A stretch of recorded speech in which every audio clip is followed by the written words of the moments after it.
Oh, bonjour à tous. Oui, je sais, je suis pas youtubeur, donc mon entrée mérite pas les grandes acclamations. Bonjour à tous les HLP. Première vidéo, peut-être même la dernière. Bon, j'en ai fait pas mal pour les terminales. Si vous avez des potes en terminale, ils vous l'ont dit. C'est pas que je vous ai délaissé, mais c'est que comme vous aviez pas forcément le bac cette année, j'ai fait un truc beaucoup plus classique. Voilà, peut-être que j'aurais dû faire quelques vidéos parce qu'au final, je vous ai pas surchargé de boulot à rendre et je vous ai pas forcément fait autrement que des cours en ligne. Donc, je sais pas trop si vous avez suivi les cours et compagnie. Ce que j'espère, c'est que vous avez un peu à chaque fois lu les textes que je vous avais donnés, regardé, jeté un œil aux synthèses, et puis que en tout cas vous les avez enregistrés. Je vais continuer à poster des choses pendant les semaines à venir, là, jusqu'au 4 juillet. Prenez soin d'enregistrer ça dans un ordinateur, dans une clé, de l'imprimer éventuellement, pour le relire au fil de l'été. Euh, voilà, il y a peu de chances que les épreuves de l'année prochaine tombent sur ce qui s'est passé pendant le confinement. En revanche, pour votre culture générale, ça vous sera utile, même pour les cours de philo, les autres cours de philo en classe entière. Et puis, voilà, pour votre culture G, pour vos études après, toutes les petites activités, les petites synthèses que j'ai postées vous seront utiles. La vidéo aujourd'hui, elle va porter sur cette méthode de la question d'interprétation d'un texte. Et je vous donnerai, ça traîne toujours un peu, mais on avance, je vous donnerai un texte à faire et à rendre avant début juillet, que je puisse quand même vous le renvoyer avant le 4 juillet. Et puis, ça nous permettra d'avoir fait au moins une fois une interprétation de texte. Évidemment, on reviendra dessus dès septembre, ça va être les premiers trucs qu'on va faire en septembre, de voir la méthode des deux épreuves, ce qu'on a un peu abordé cette année, mais voilà, l'année prochaine de toute façon, on aura plus d'heures, on pourra consacrer plus de temps à ça, et même à chaque fois qu'on verra des textes pour notre programme en général, on pourra faire ça sous forme de voilà, d'analyses plus longues, de devoirs maison qui permettront de faire interprétation et réflexion personnelle. Bon, le texte que je vous avais donné. Alors, je remercie Victoria qui l'a fait et renvoyé. Les autres, vous aurez l'occasion de faire ça avec un autre texte. J'espère que tout le monde l'avait un petit peu lu ou analysé. Et si vous n'avez toujours pas lu la méthode que j'avais postée il y a quelques temps, prenez le temps de la lire quand même. Vous aurez vu ça cette année et l'année prochaine, on pourra s'y mettre. Donc, en gros, je résume quand même. Vous avez compris que c'était pas exactement comme en français. Il ne s'agit pas d'analyser les figures de style, par exemple, la façon dont un auteur va rendre poétique ou romancé des choses sur un personnage ou des idées générales qu'il a, ou alors un point de vue sur sa vie, son état émotionnel. Cependant, c'est pas complètement à part de la littérature parce que il s'agit de voir que quelqu'un, un auteur, une autrice, une auteuse, quelqu'un nous a communiqué des idées et il l'a fait d'une certaine façon. Voilà. La différence quand même, voilà, c'est que en philo, en général, il veut nous communiquer des idées assez clairement, sans passer par des choses comme des métaphores ou diverses figures de style, tout un art poétique, ou l'art du dialogue, du théâtre et compagnie. Il va essayer de le faire de façon logique, rationnelle, bon, avec des idées qui s'enchaînent. Donc il va falloir qu'on apprenne à voir comment s'enchaînent les idées, et puis surtout à les comprendre, parce que c'est pas parce qu'il n'y a pas de métaphores, de figures de style et compagnie, que c'est facile à comprendre. Ça, vous l'avez vu. Là, c'est un texte de Descartes, donc forcément, il y a des formulations qui sont un peu 17e siècle, mais même sans ça, si je vous donne un texte de quelqu'un du 20e ou du 21e, ça va être compliqué à comprendre. Un texte de philo, on pense parfois qu'il veut dire quelque chose et en fait il parle d'autre chose. Euh, Victoria, alors c'est terrible ce que je fais parce qu'il y a une personne qui se dévoue à rendre un truc et en plus je vais signaler deux ou trois trucs qu'elle n'a pas forcément compris. Mais voilà, c'est pas du tout contre toi, c'est pour donner un exemple. Victoria, à un moment, elle cherche, donc ça c'est bien. Moi j'aime toujours quand on cherche à comprendre, mais évidemment, forcément, on comprend pas toujours parce que des fois c'est compliqué. Et elle me dit que, par exemple, dans le texte de Descartes, il pense à la, comment dire, elle dit pas exactement ça comme ça, mais à la au vide, à l'inutilité des richesses en ce bas monde. Bon. Et ben moi, ça, je le vois pas forcément dans le texte, et je pense que c'est une histoire avec le mot fortune, peut-être, mais je suis pas sûr. Il parle à un moment du mot fortune, et donc on se dit, qu'est-ce qu'il dit sur la fortune, sur la richesse? Ceux qui font du latin, vous aurez vu le piège. Le piège, c'est que fortune. Bon, pardon Victoria, c'est pas du tout ça que tu as voulu dire, hein, mais de toute façon, comme c'est un brouillon, on ne peut pas forcément savoir en détail, mais le mot fortune, en latin, vous le savez, la fortuna, c'est le destin, c'est le hasard, c'est ce qui nous arrive, dans notre vie. Donc évidemment, en philo, souvent, on aura ce genre de problème. Alors là, c'est plus parce que c'est un vieux texte, en fait. C'est que on prendra certains mots pour ce qu'on connaît dans le sens courant, et puis en fait, ce sera un peu plus compliqué. Bon, alors vous allez me dire, il est marrant, mais comment on fait? Bon, ben, il y a parfois, ce sera mis en petite note avec un petit 1, fortune, voilà. Dans certains textes, la fortune signifie le destin et non pas l'argent. Et puis il y aura une autre chose, c'est que en terminale, en philo, classe entière et en HLP, on va apprendre à décortiquer certains mots comme ça qu'on pourra retrouver dans un texte. Je pense au mot immédiat par exemple. Pour vous et moi, soit dans le langage courant, ça veut dire tout de suite, immédiat. Bon.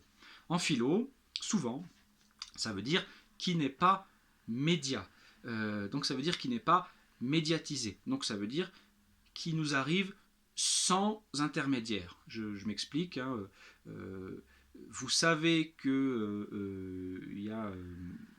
vous savez qu'il y a de multiples galaxies dans l'univers de manière médiate parce que on vous l'a transmis à travers un moyen. Voilà, la science vous l'a dit. En revanche, vous savez que que le soleil en Occident, enfin en France du moins, le soleil est moins présent, éclaire moins longtemps dans la journée en hiver qu'en été, ça vous le savez de manière immédiate. Pourquoi? Parce que vous l'avez vu directement. Voilà. Savoir quelque chose immédiatement, c'est sans avoir eu besoin d'un moyen quelconque pour le savoir. Voilà, de manière directe. Bon. Voilà, c'est ce genre de choses qu'on essaiera de déceler à chaque fois dans des textes. Bon, j'ai déjà passé 7 minutes, c'est déjà un peu long, j'ai toujours pas commencé. Donc, notre analyse de texte, notre commentaire de texte, notre interprétation de texte, elle va viser à montrer au correcteur, bon là c'est le correcteur, c'est celui qui met la note, mais ça pourrait être n'importe qui. Parfois on dit, ouais, imaginez que vous expliquez à un enfant. Moi je préfère dire, imaginez que vous expliquez à quelqu'un qui a un niveau bac, qui n'est pas trop con, qui a fait de la philo, mais qui n'a pas lu le texte. Voilà. On va se dire que c'est ça. Donc vous dites pas, faut que j'explique à un prof qui a tout compris, ou vous dites pas, faut que j'explique à un enfant. Dites, faut que j'explique à quelqu'un qui n'est pas venu à ce cours-là quand il y avait un texte, et il faut bien que je lui explique tout ce que ça veut dire. Voilà. Tout ce qu'aurait dit le prof pour nous expliquer. Enfin, au maximum, on fait du mieux qu'on peut. Bon. Et pour ça, vous allez être aidé d'une question qui va vous faire analyser tel ou tel aspect du texte, ce qui ne sera pas le cas en classe entière. En classe entière, vous aurez un texte et il faudra vous-même trouver à quoi il répond comme question et compagnie. Bon, je vais quand même en venir au texte. Donc, le texte qu'on avait choisi, c'était... Alors, attendez. Non. Alors non, c'est pas ça. Il est dans mon téléphone. C'était un texte de Descartes. Bon, alors, il n'était pas bien compliqué, hein, mais il fallait voir ce qu'on avait à en dire. Bon. Donc, c'est Descartes qui dit, pour me sortir de la suggestion de mes précepteurs, donc ça déjà, il faut essayer de comprendre les mots, hein, ça veut dire, voilà, c'est quelqu'un qui, voilà, dès le début du texte, il nous dit, voilà, il y a des gens qui m'ont appris des choses, hein, les précepteurs, c'est les profs à la maison, entre guillemets, tiens, comme nous. Il y a des gens qui m'ont appris tout un tas de choses. Je suis sujet d'eux, c'est-à-dire que je suis un peu dépendant d'eux pour ce qui est du savoir. Voilà. Et mes études, voilà, que ce soit les gens qui m'ont appris des choses à la maison ou dans les divers collèges que j'ai fréquentés, mes études m'ont appris un certain nombre de choses, mais j'ai décidé à un moment de quitter tout ça, de quitter le monde des livres et des profs, en gros, pour aller voir le monde moi-même. Bon. Donc voilà, dès le début on comprend de quoi ça parle, et donc tout le texte parle de ça. Il dit, voilà, je suis allé ici et là, et à chaque fois il va nous parler de choses comme le fait qu'il y a des spéculations. Il va falloir expliquer. Tiens, c'est peut-être ça aussi qui avait fait penser à l'argent. Spéculation, ici, ça ne veut pas dire la finance et compagnie. Hein. Spéculation, ça veut dire quand on imagine des choses, quand on fait des théories. Vous voyez donc, il y a un certain nombre de spéculations qu'il va falloir peut-être remettre en question, remettre en cause. Il va falloir distinguer le vrai du faux. Et donc, voilà, Descartes, il nous raconte, en gros, c'est ça qu'il faut comprendre du texte, c'est qu'on lui a appris un certain nombre de vérités, bon, et au-delà, son monde, hein, la science européenne à l'époque, héritée du Moyen-Âge et de l'humanisme, propose un certain nombre de vérités, je sais pas, en philo, en sciences, en optique, il a fait un traité sur l'optique, peut-être en maths, c'est plus facile en maths de proposer des vérités souvent, ça tient mieux debout, et on nous dit qu'elles sont vraies. Vous comprenez ce qu'il veut dire Descartes, ça vous arrive. Souvent vous dites, ah bah c'est vrai, on l'a vu en histoire. Bon, mais ça se trouve, votre prof d'histoire a lu un manuel en qui elle a fait confiance, mais en fait, ce manuel, il faisait confiance aux travaux d'un certain chercheur, qui lui-même faisait confiance à certaines sources historiques, des choses qu'il avait trouvées de l'époque, et en fait, c'est un faux. Voilà. Et donc, vous voyez, on peut parfois prendre pour argent comptant, ça fait penser au cours qu'on avait fait sur l'autorité. Quelque chose nous paraît acquis parce que la personne qui nous le dit est pleine d'autorité, on lui fait confiance, et pourtant il faut le remettre en question. Et voilà, les voyages de Descartes vont l'amener à se poser ce genre de questions. Voilà. Et notamment, en voyant, je viens directement à la fin, que il y a un certain nombre de choses qu'on admet pour vraies et qui pourtant relèvent de l'ordre de la coutume, c'est-à-dire quelque chose qu'on hérite de nos parents, qui l'ont hérité eux-mêmes de leurs parents, qui ont hérité eux-mêmes de leurs parents. Et donc on va parfois, comme ça, avoir un certain nombre de vérités, de choses admises, et pour autant, on ne les a pas admises parce qu'on a été capable de réfléchir rationnellement dessus, mais parce que c'est comme ça, on admet ça depuis toujours. Ça va être aussi des vérités scientifiques, des vérités historiques, je sais pas, des choses sur, bon, lui il parle pas de ça, mais des choses sur la place des hommes et des femmes dans le monde, des choses sur les astres et l'univers, ou alors des principes philosophiques, voilà, sur le bien, sur le mal, sur qui suis-je, qu'est-ce que la conscience, des choses finalement qu'on nous apprend, qu'on nous dit de prendre telles quelles, ou alors qu'on admet parce que c'est comme ça depuis toujours, et qui pourtant ne sont pas forcément vraies. Voilà. Et l'espèce de preuve, je résume tout le texte très vite fait là, c'est un peu tout ça qu'il fallait comprendre. L'espèce de preuve qu'il amène, c'est que, voilà, en allant voir ailleurs, dans d'autres pays, on va être parfois confronté à des gens qui croient des choses qui nous paraissent complètement invraisemblables, et pourtant, chez eux, ça paraît tout à fait normal. Voilà. Donc vous voyez, quand on fait face à ça, je ne sais pas, quand vous allez dans un pays et qu'il y a comment dire, une vérité comme ça établie, vous allez dire, mais c'est complètement bizarre ce en quoi croient ces gens. Et donc il va y avoir une attitude qui peut consister éventuellement à dire, voilà un peuple de gens bizarres, ils croient à des choses parfaitement étranges, et il y a une autre attitude qui va peut-être consister à dire, tiens, les humains sont capables de croire à des choses étranges, si ça se trouve, nous aussi, chez nous, on croit en des choses étranges. Voilà. Ça fait penser au reste du cours, où en gros, bon, même si c'était pas long évidemment, c'était le cours confinement, mais on a vu, souvenez-vous, avec Lévi-Strauss et compagnie, que on a tendance à appeler barbares des gens qui n'ont pas les mêmes, comment dire, les mêmes traditions que nous.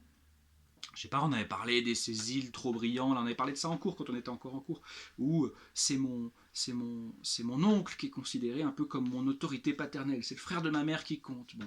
Eh bien un occidental pourrait dire, ce sont des barbares, ils sont complètement tordus, le père c'est évidemment celui qui a mis la petite graine dans la maman, ce sont des fous, et puis on pourrait aussi se dire, tiens, chez eux il y a ce système qui est admis comme ça, nous on a un système autre, au fond, qu'est-ce qui est vrai, qu'est-ce qui est solide. Bon.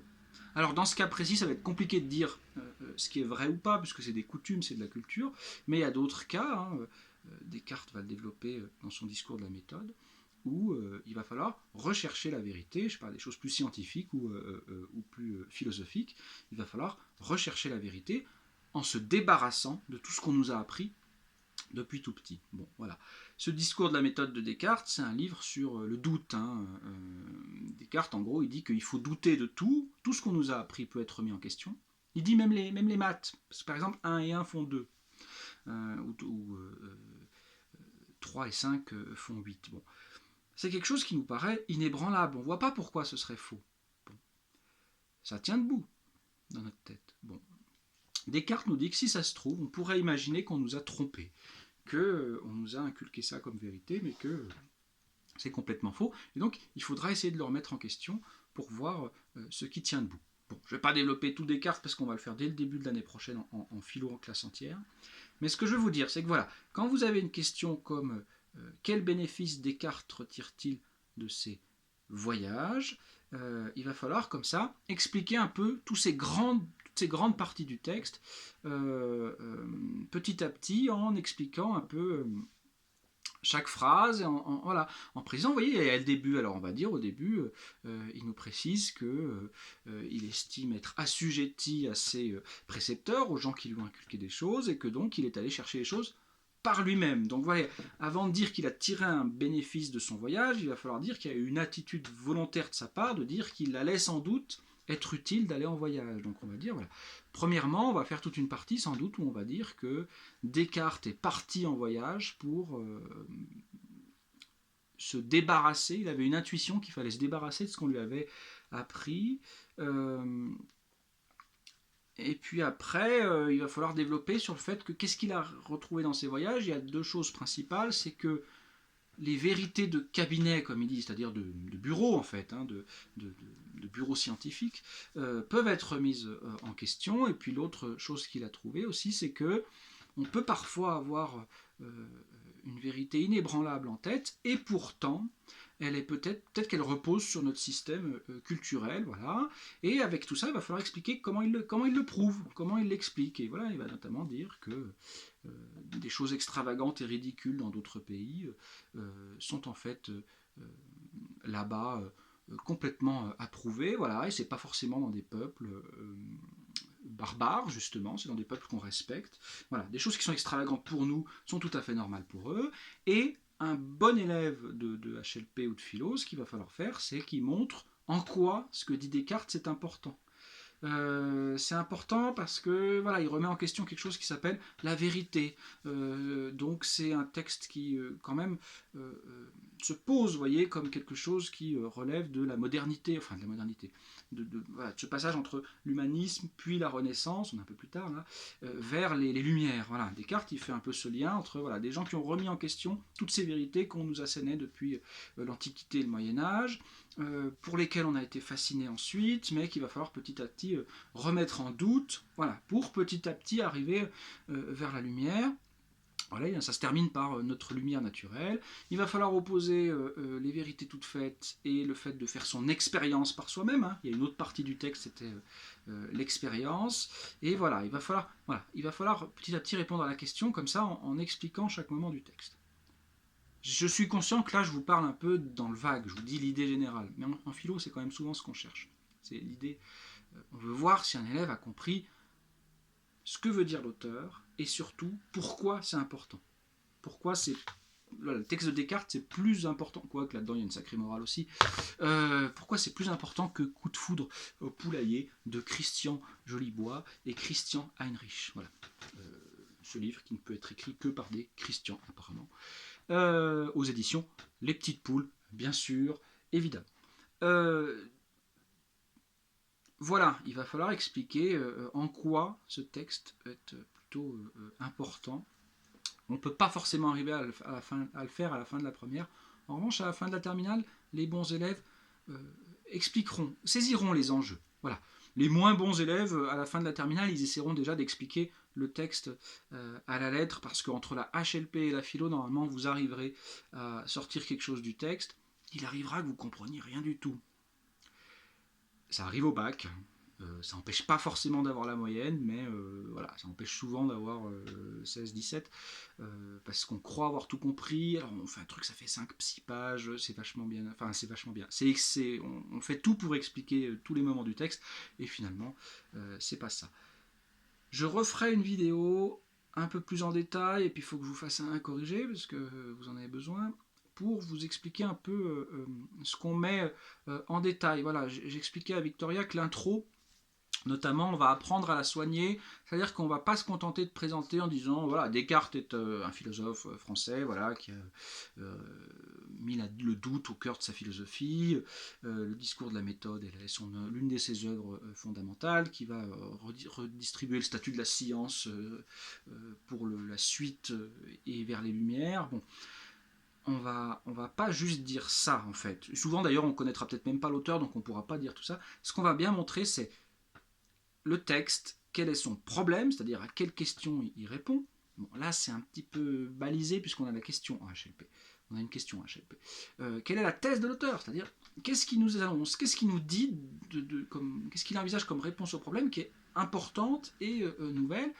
Et puis, quels sont les enjeux, c'est-à-dire en quoi c'est une question importante qui fait résonner avec d'autres choses. Et enfin, comment ça s'articule, c'est-à-dire voilà, comment on pourrait répondre en 2 ou 3 parties qui fassent ressortir différentes choses du texte, comme Descartes a une attitude qui va vers le voyage parce qu'il veut remettre en question ce qu'on lui a appris, et puis Descartes faisant face à la diversité des vérités de par le monde qui ne sont pas forcément hiérarchisées, va se dire qu'il y a sans doute une solution. Bon, alors voilà, la solution de Descartes, c'est que la raison doit être notre lumière, il faut par nous-mêmes chercher la vérité. Bon, ça, vous n'alliez peut-être pas jusque-là, parce que dans ce texte-là, ça ne se voit pas forcément. Mais voilà, une intro, normalement, ça va déjà en dire beaucoup, beaucoup. Ça va nous avancer sur la voie du texte. Il ne faut pas se dire qu'on va dévoiler des choses, c'est plutôt une bonne chose. Voilà. Et puis après le développement, voilà, je vous l'ai déjà dit, hein, mais je vous le redirai, il va s'atteler à expliquer chaque petit bout de phrase, pas les figures de style, mais ce que veulent dire les mots, ce que veulent dire les tournants de phrase, expliquer la logique, est-ce qu'il donne un exemple, est-ce qu'il se contredit, est-ce qu'il contredit quelqu'un, est-ce qu'il remet en question quelque chose, est-ce qu'il avance un bout de sa thèse, bon voilà, et puis comment il appuie son propos, quels sont les arguments, est-ce qu'il y a des exemples, est-ce qu'il y a des contre-exemples, est-ce qu'il fait une démonstration par l'absurde, par exemple. Tout ça, on va le montrer petit à petit. Et en fait, on suit un peu le texte de l'auteur. Bon, en HLP, on a le droit de ne pas suivre le texte de l'auteur, mais de faire 2 parties pour 2 aspects, ou 3 parties. Et on suit tout ça, et à la fin, le correcteur, celui qui lit, va dire « D'accord, voilà ce que voulait dire l'auteur, et voilà pourquoi c'est important. » Je ne sais pas si ma vidéo est clair, je crois qu'il y a 2 solutions pour qu'on comprenne. C'est que moi, je vous fournisse un corrigé d'un texte, c'est une chose, et il y a surtout autre chose, c'est que je vous jette une fois de plus dans la piscine, dans le grand bain, il faut que vous fassiez une explication de texte. Victoria, par exemple, qui a fait, il faut que j'arrête de te citer, t'en peux plus, qui a fait un exercice là, voilà, j'ai pu lui dire, ça, en fait c'est un boulot, enfin, vous connaissez, hein, c'est les profs depuis que vous êtes tout petit, j'ai pu lui dire ça va, t'as compris qu'il fallait développer ça. Par exemple, elle m'a pas fait de truc sur les figures de style, alors qu'en terminale, souvent, ils me font ça au début, et je fais, les figures de style, tu peux jeter. Bon, bah là, je lui dis non, t'as bien fait ressortir les idées, ça c'est bien. En revanche, il faudra qu'on travaille ça et ça et ça. Et donc, voilà. Je suis en train de vous expliquer, je enfonce des portes ouvertes, là, vous savez bien comment ça marche, mais voilà, je pense qu'en essayant par nous-mêmes, et puis après en corrigeant, on arrivera à faire. Je vais vous saluer, d'habitude je fais 15 minutes, là c'est 25, c'est très long. Il y en a 3, je crois, les 3 survivants qui veulent revenir en cours. Bon, alors, si ça se trouve, ils seront déjà plus là, mais normalement on se voit le vendredi de 5 à 6. Bonjour, on a été gâtés.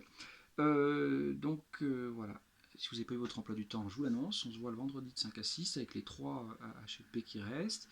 Je crois qu'il y a Romain, Camilla et Margot, peut-être qu'il y en a d'autres, je sais pas. Les autres, eh ben, je continue, we keep in touch par le web. Peut-être que je referai une vidéo comme ça avec ce petit éclairage biblique et mon petit truc sur la tête. Et puis je continue à vous envoyer des choses. Pas de panique. En HLP, on va finir tranquille. Alors il y a plein de matières où personne finira le programme, donc peut-être qu'on verra pas tout sur les animaux là sur la fin. C'est pas très grave, hein, c'était de la culture G. Et puis voilà, je vous ferai faire quand même un exercice pour que vous ayez vu ça. Et je vous donnerai des trucs à lire pendant l'été, parce qu'en fait, comme on est en HLP, notre but c'est d'être un peu des littéraires, de lire, donc je vous ferai une petite liste. Mais vous en lirez au moins un livre pendant l'été de philo pour aller vers la suite. Voilà, pour liker ma chaîne, je sais pas où c'est. Si vous voulez ne pas laisser un commentaire, c'est en dessous. Et ça doit être l'heure du goûter. Moi, 17h. Et donc je vais aller évidemment prendre mon petit goûter. Non, ça fait un peu. Ouais. Enfin, un peu tuto maquillage.